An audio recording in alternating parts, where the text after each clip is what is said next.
za ova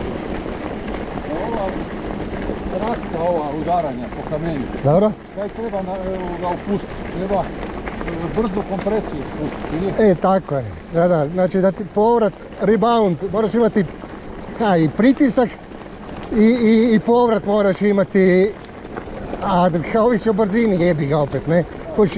Ne znam da, ako ti udara na ruke, onda moraš popustiti, onda moraš usporiti, prebrzo ti je. Da.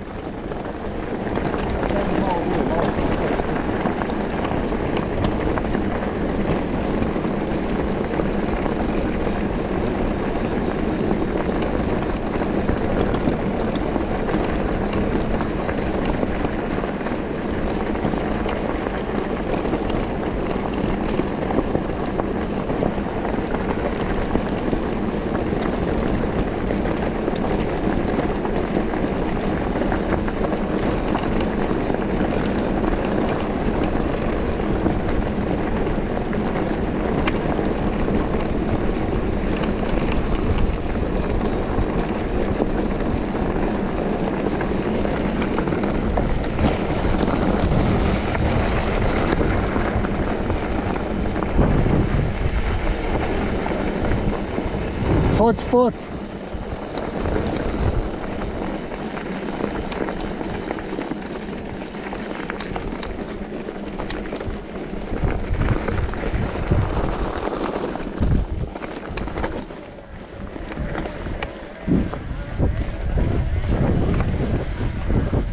Šta, sklonište?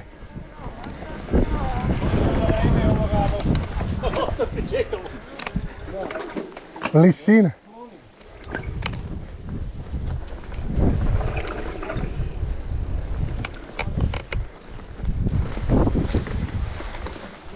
Oj, oj, oj, oj, oj, oj, oj, oj, oj, oj, oj,